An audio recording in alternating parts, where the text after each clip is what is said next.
இவங்களை தூக்குல போடும் போது கூட அவங்க 2 பேர் கண்ணுல ஒரு பயமே இல்லை. ஸ்டார்டிங்ல இந்த பசங்க கிட்ட ஏதாவது பிளாக்மெயில் பண்ணி பணம் பறிக்கலாம் தான் இவங்க பார்த்தானுங்க. அதுக்கப்புறம் இவனுக்கு மைண்டு மாறி ஒரு ஆள் இல்லாத இடத்துல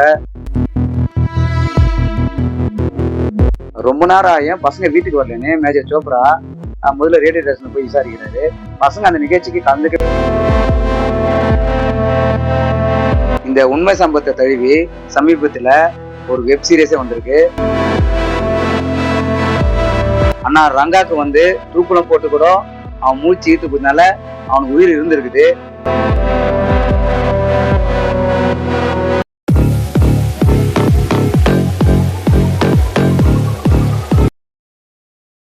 ஆயிரத்தி 1970 2 ஃப்ரெண்ட்ஸுங்க சேர்ந்து ஒரு ராணுவ வீரர் பொண்ணை கார்ல கடத்தின்னு போயிட்டு ஒரு காட்டுக்குள்ள எடுத்துன்னு போயிட்டு கொடூரமா தாக்கி கொலை பண்ணியிருக்கானுங்க. இந்த கேஸை போலீஸால கண்டே பிடிக்க முடியல. மக்களெல்லாம் இறங்கி ரோட்ல போராட்டம் பண்றாங்க. அந்த டைம்ல தான் வாஜ்பாயே கல்லால தாக்கப்பட்டிருக்காரு. இவனுக்கு பண்ண ஒரு சின்ன மிஸ்டேக்னால அவங்களே போலீஸ் கிட்ட மாட்டுறாங்க. போலீஸ் விசாரணையில இவனுக்கு தான் அந்த கொலை பண்றானுன்னு தெரிய வருது. இவங்களுக்கு தூக்கு தண்டனை அறிவிக்கிறாங்க. இவங்களை தூக்குல போடும் போது கூட அவனுக்கு 2 பேர் கண்ணுல ஒரு பயமே இல்லை. இவங்களை தூக்குல போட்ட பிறகு கூட இவங்க பாடிய அவங்க பேரண்ட்ஸ் கூட வந்து வாங்கல. ஒரு ராணுவ வீர பொண்ணைய கற்பழிச்சு கொல்லப்பட்டது இந்தியாவே நடுங்க வச்சுது. இந்த சம்பவத்தை பத்தி ஃபுல் டீட்டெயிலா சொல்றேன், வாங்க வீடியோக்குள்ள போலாம்.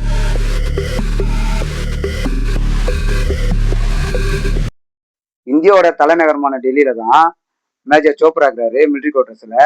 அவருக்கு 2 பசங்க, கீதா சோப்ரா, ஆகாஷ் சோப்ரா. பொண்ணுக்கு 16 வயசு, பையனுக்கு 14 வயசு. இந்த டைம்ல தான் அவங்க ஒரு ரேடியோ ஸ்டேஷன்ல தனியார் நிகழ்ச்சிக்கு கிளம்புறதுக்காக போயிட்டு பஸ் ஸ்டாப்ல நிக்கிறாங்க. அந்த வழியா வந்த கார்ல இந்த 2 பசங்களும் லிஃப்ட் கேட்டு போறாங்க. லிஃப்ட் கொடுத்தவங்க யாரும் பாத்தீங்கன்னா நான் முன்னாடியே சொன்ன மாரி அந்த 2 ஃப்ரெண்ட்ஸு தான் பில்லா ரங்கா.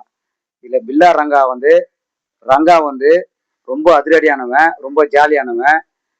பில்லா வந்து இவங்க கூட சேர்ந்து டிராவல் பண்றாங்க. இவங்க 2 பேரும் சேர்ந்து நிறைய குற்றம் பண்றானுங்க. இவங்க வந்து மும்பையை சேர்ந்தவங்க. சின்ன சின்ன குற்றம் பண்ணிட்டு பெருசா ஏதாவது நம்ம பண்ணலாம், கடத்துல என்ன பண்ணலாம், பெருசா சம்பாதிக்கலாம் தான் இவங்க கார் எடுத்துன்னு டெல்லிக்கு வரானுங்க. அந்த டைம்ல தான் இந்த பசங்களுக்கே லிஃப்ட் கொடுத்துக்கிறானுங்க.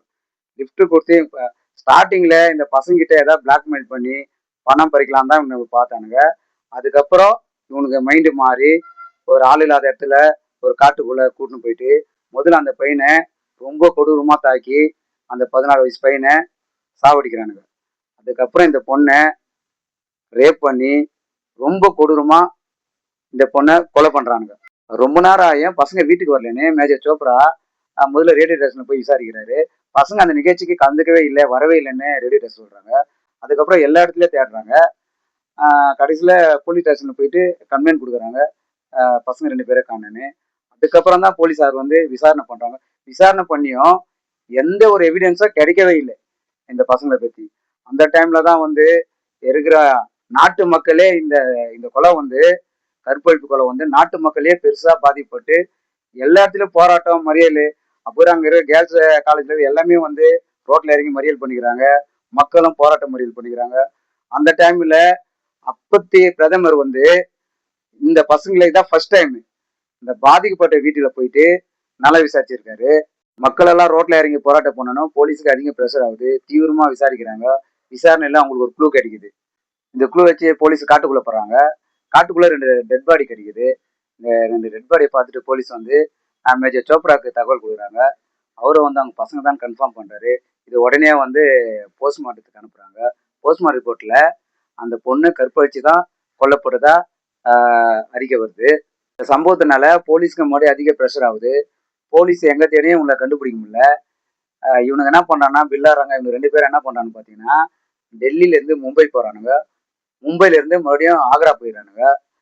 திருப்பி இவனுக்கு பண்ண தப்பு என்னன்னா ஆக்ரால இருந்து டெல்லிக்கு ட்ரெயின்ல வரும்போது இந்த ராணுவ வீரர் இருக்கிற கம்பார்ட்மெண்ட்ல ஏறிட்டானுங்க. ஏறிட்டு அங்கேயும் சும்மா இல்லை, அவனுங்கிட்டே இவங்க ஒரு சின்ன தகராறு பண்ணிக்கிறானுங்க. அந்த ராணுவ வீரர்கள்லாம் சந்தேகப்பட்டு இவங்க இட்டுன்னு போயிட்ட போலீஸ் ஸ்டேஷன்ல இட்டுன்னு போய் விட்டுவானுங்க. இப்போ தான் தெரியுது இவனுங்க தான் அந்த குற்றம் பண்ணணும், கொலை பண்ணணுங்கன்னு.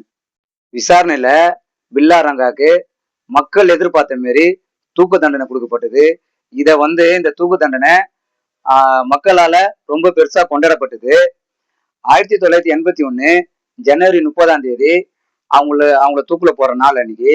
அன்னைக்கு கூட பாத்தீங்கன்னா ரங்காக்கு சுத்தமா பயமே கிடையாது. காலையில வழக்கம் போல போயிட்டு குளிக்க சொல்றாங்க, போய் குளிச்சுட்டு வரான். அவன் சாவ போறன்னு தெரிஞ்சும் அவனுக்கு எந்த பயமும் இல்லை. பில்லாக்கு மட்டும் ஒரு சின்ன பதட்டோட இருந்தான். சாவத்துக்கு ஒரு நாள், தூக்குல போறதுக்கு ஒரு நாள் முன்னாடி டெல்லியில இருந்து ஒரு 5 பத்திரிகைக்காரங்க வந்து ஒரு பிரஸ் மீட் எடுத்துருக்காங்க அவங்ககிட்ட. அப்போ கூட வந்து அவன் என்ன சொல்றான், நான் பில்லா இந்த இந்த கொலை நான் பண்ணல, இன்னும் ஒரு பொய் சொல்றான். அவன் சொல்லும் போதே அவன் கண்ணில் அவன் பொய் சொல்றான்னு இவங்க தெரிஞ்சுக்கினாங்க. ஆனா ரங்கா வந்து கேஷுவலா தான் இருந்தான். காலையில் வழக்கம் போல குளிச்சுட்டு வந்து 2 பேரையும் வந்து தூக்குல போடுறாங்க. பில்லா வந்து அப்படி இறந்து போறான். ஆனா ரங்காக்கு வந்து தூக்குல போட்டு கூட அவன் மூச்சு இழுத்து போனால அவனுக்கு உயிர் இருந்திருக்குது. அதுக்கப்புறம் அந்த காலை பிடிச்சி இழுத்து தான் அவனுக்கு உயிரே போயிருக்குது.